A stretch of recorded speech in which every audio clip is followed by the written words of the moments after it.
Assalamualaikum warahmatullahi wabarakatuh. Perkenalkan, nama saya Dinda Rika Setianingrum. Saya perwakilan dari kelompok 9 psikologi.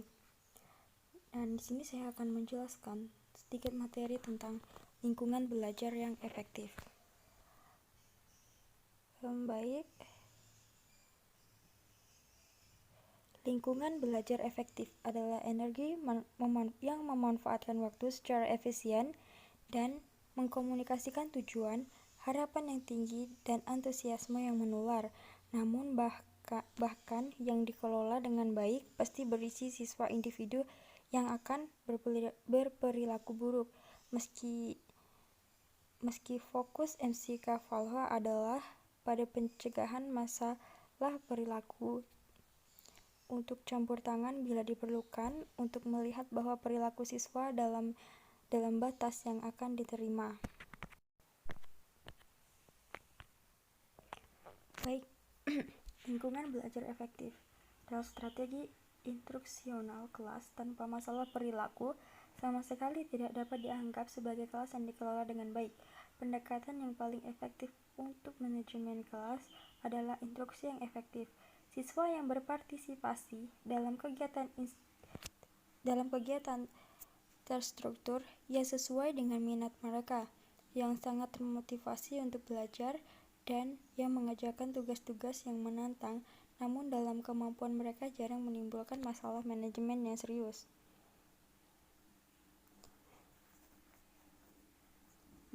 Manajemen kelas dan disiplin menciptakan lingkungan belajar yang efektif yang melibatkan organisasi, mengatur kegiatan kelas, instruksi, dan bahkan untuk menyediakan penggunaan waktu yang efektif.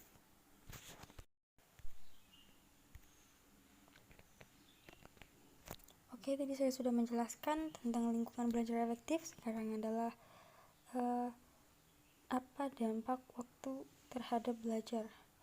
Jelas, jika tidak ada waktu yang dihabiskan untuk mengajar suatu mata pelajaran, siswa tidak akan dapat mempelajarinya. Namun, dalam rentang waktu yang biasa dialokasikan untuk instruksi, berapa banyak perbedaan yang dibuat oleh waktu. Ini telah fokus menjadi penelitian yang cukup besar. Karena meskipun jelas bahwa lebih banyak waktu yang dicurahkan untuk pengajaran memiliki dampak positif pada prestasi siswa, efek dari waktu yang ditambahkan seringkali sederhana atau tidak konsisten. Menggunakan waktu yang dialokasikan untuk instruksi. Waktu adalah sumber daya yang terbatas di sekolah.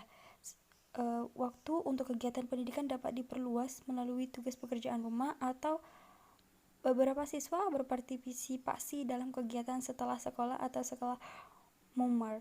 Tetapi total waktu yang tersedia untuk pengajaran pada dasarnya ditetapkan.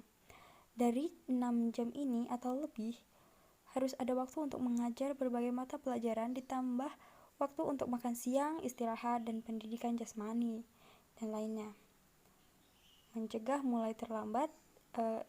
mencegah mulai terlambat dan selesai lebih cepat. Sejumlah besar waktu pembelajaran dialokasikan secara mengejutkan, hilang karena ada mungkin tidak mulai mengajar di awal periode. Awal pelajaran yang tepat waktu adalah penting untuk menetapkan nada yang bertujuan untuk pengajaran. Sehingga jika siswa tahu bahwa kita tidak mulai dengan tepat waktu, mereka mungkin malas untuk masuk kelas tepat waktu. Sikap ini membuat mulai tepat waktu di masa depan semakin sulit. Selanjutnya, menggunakan waktu terlibat secara efektif. Waktu yang terlibat atau waktu untuk tugas adalah waktu yang benar-benar dihabiskan siswa secara individu untuk melakukan pekerjaan yang ditugaskan. Beberapa dengan alokasi waktu di mana seluruh kelas memiliki kesempatan untuk terlibat dalam kegiatan pembelajaran ini, karena waktu keterlibatan mungkin berbeda untuk setiap siswa, tergantung pada keuletan dan kemampuan individu yang bekerja. Baik, yang selanjutnya adalah manajemen kelas efektif. Penelitian telah secara konsisten menunjukkan bahwa perencanaan dan landasan akal sehat harus sangat membantu untuk mencegah masalah disiplin berkembang. Langkah-langkah sederhana termasuk memulai tahun dengan benar, mengatur kelas untuk pengajaran efektif, menetapkan aturan dan prosedur. Kemudian perencanaan untuk instruksi. Selanjutnya, membangun hubungan kepedulian antara guru dan siswa, membantu membangun nada kooperatif dalam kelas yang mengurangi masalah disiplin. Kemudian menetapkan aturan kelas. Salah satu tugas terkait manajemen pertama di awal tahun adalah menetapkan aturan kelas. 3 prinsip mengatur proses ini. Pertama, aturan cakar harus sedikit jumlahnya. Kedua, mereka harus masuk akal dan dilihat sebagai adil oleh mahasiswa. 3, kita harus dijelaskan dengan jelas dan sengaja diajarkan kepada siswa. Tujuan utama menjelaskan dengan jelas aturan ini kelas umum adalah untuk memberikan otoritas moral untuk prosedur tertentu.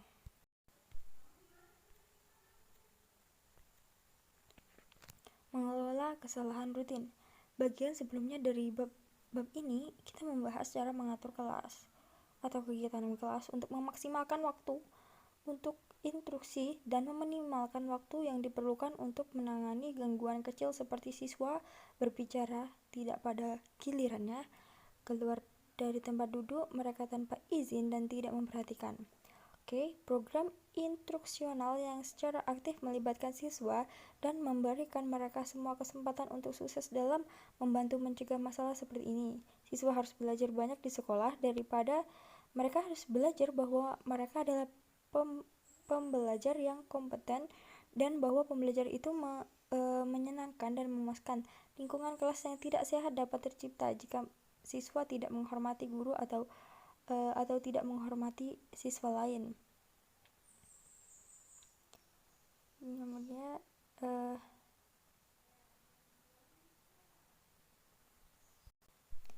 prinsip intervensi minimal dalam menangani masalah perilaku kelas rutin. Prinsip yang paling penting adalah Anda harus memperbaiki perilaku yang salah dengan menggunakan intervensi paling sederhana yang akan berhasil. Banyak penelitian telah menemukan bahwa jumlah waktu yang dihabiskan untuk mendisiplinkan siswa berhubungan negatif dengan prestasi siswa. Jika memungkinkan, pelajar harus dilanjutkan sementara masalah perilaku ditangani. Pencegahan, murid-muridnya jarang berperilaku buruk karena mereka tertarik dan terlibat. Menyeriasikan isi pelajaran menggunakan berbagai bahan dan pendekatan, menampilkan humor dan antusiasme, dan melambangkan pembelajaran kooperatif atau pembelajaran berbasis proyek, semuanya dalam mengurangi masalah perilaku yang disebabkan oleh kebosanan. Selanjutnya yaitu etika metode perilaku. Metode analisis perilaku terhadap ini harus diterapkan hanya jika jelas bahwa manajemen kelas tidak cukup untuk menciptakan lingkungan yang positif untuk belajar. Tidak etis untuk menerapkan metode ini secara berlebihan, tetapi mungkin juga tidak etis untuk gagal menerapkannya ketika mereka dapat mencegah masalah serius. Sekolah memiliki peran penting untuk dimainkan dalam mencegah atau mengelola perilaku buruk dan kenakalan yang serius, tetapi siswa dan di sekolah hanyalah satu bagian dari cerita. Perilaku nakal sering melibatkan polisi, pengadilan, dan lembaga pelayanan sosial, serta orang tua siswa dan teman sebaya. Namun ada beberapa pedoman untuk mencegah kenakalan perilaku yang buruk dan serius. Selanjutnya adalah program pencegahan. Ada banyak pendekatan yang menjanjikan untuk mencegah masalah perilaku yang serius. Satu, hanya menciptakan lingkungan kelas yang aman dan prososial, dan secara terbuka mendiskusikan perilaku berisiko dan cara untuk menghindarinya, lalu memberikan kesempatan kepada siswa untuk memainkan peran prososial sebagai sukarelawan, tutor, atau pemimpin dalam kegiatan ikatan yang bermanfaat bagi sekolah dan komunitas mereka. Program yang meningkatkan prestasi akademik juga sering mempengaruhi perilaku. Mengidentifikasi penyebab perilaku buruk. Beberapa siswa berperilaku tidak baik karena mereka merasa bahwa penghargaan untuk perilaku yang salah lebih besar daripada penghargaan untuk perilaku yang baik. Kemudian menegakkan aturan dan praktik.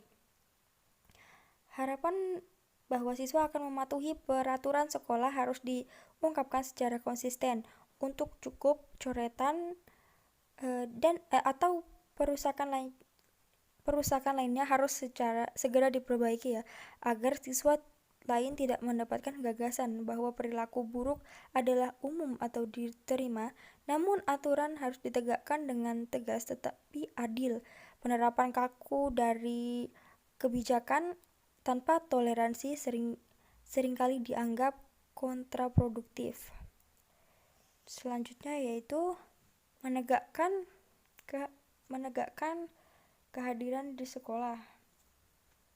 Pembolosan dan kenakalan sangat terkait. Ketika siswa di luar sekolah, mereka sering di masyarakat membuat masalah. Selanjutnya, ketidakhadiran tanpa alasan adalah prediktor kuat dari prestasi rendah. Ada banyak cara efektif untuk mengurangi pembolosan, salah satunya dengan memanggil orang tua murid yang telah absen berturut-turut. Oke.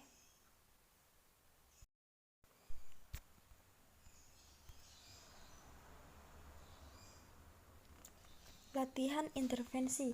Strategi pengelolaan kelas harus digunakan untuk mengurangi perilaku yang tidak pantas sebelum meningkat menjadi kenakalan. Meningkatkan perilaku dan keberhasilan siswa di sekolah dapat mencegah kenakalan dengan penggunaan program analisis perilaku. Terapan untuk perilaku buruk yang di kelas juga dapat berkontribusi pada pencegahan kenakalan. Kontingensi kelompok dalam menjadi sangat efektif dengan siswa yang nakal karena strategi ini dapat meninggalkan dukungan teman sebaya untuk perilaku buruk siswa. Meminta keterlibatan keluarga. Libatkan rumah siswa dalam menangani perilaku buruk yang serius. Ketika perilaku buruk terjadi, orang tua harus diberitahu. Jika perilaku buruk berlanjut, orang tua harus terlibat dan membangun program seperti program penguatan berbasis rumah yang telah dijelaskan sebelumnya untuk mengkoordinasikan tanggapan rumah dan sekolah terhadap perilaku buruk siswa tersebut. Menggunakan permediation. Siswa dapat dilatih untuk melayani sebagai mediator teman sebaya, terutama untuk menyelesaikan konflik antara teman sebaya. Mediator rekan ini sendiri secara aktif mencari masalah interpersonal di antara teman sekelas mereka dan menawarkan bantuan ketika terjadi masalah. Mediator rekan telah terbukti efektif dalam menyelesaikan berbagai masalah anak, mulai dari hinaan dan persepsi ketidakadilan di kalangan siswa hingga pencurian hingga fisik. Mediator rekan perlu dilatih dan dipantau secara hati-hati. Menghadapi penindasan. Baik. Dalam survei terbaru, 50% siswa sekolah menengah mengaku berpartisipasi dalam bullying dan 47% mengatakan mereka telah diintimidasi. Bullying dapat memiliki efek negatif yang serius pada pelaku dan korban, yang mengarah pada meningkatnya kekerasan serta depresi dan kecemasan. Pendekatan efektif untuk mencegah intimidasi di sekolah mencakup komponen berikut. Yang pertama, mengembangkan dan mempubliskan kebijakan anti-intimidasi di seluruh sekolah. Kedua, mendidik semua siswa tentang intimidasi dan efek negatif di seluruh sekolah dan melibatkan teman sebaya dalam upaya di seluruh sekolah dan menghilangkan intimidasi. Yang ketiga, memberikan pelatihan keterampilan sosial dan mengenali siswa yang terlibat dalam kegiatan prososial. Keterampilan yang sangat penting dalam empati, kontrol impuls, dan manajemen kemarahan. Yang keempat, pantau lokasi dan kegiatan di mana intimidasi terjadi. Yang kelima, tetapkan konsekuensi untuk perilaku bullying. Yang keenam, melibatkan orang tua dalam diskusi tentang bullying dan dapat mencari solusi menerapkan konsekuensi dengan bijaksana. Yang keenam, menerapkan konsekuensi dengan bijaksana. Ketika siswa berperilaku tidak baik, mereka harus dihukum. Tetapi ketika hukuman diterapkan, itu harus singkat. Dikirim ke area timeout atau ruang tahanan adalah hukum umum yang efektif bagi sebagian besar siswa.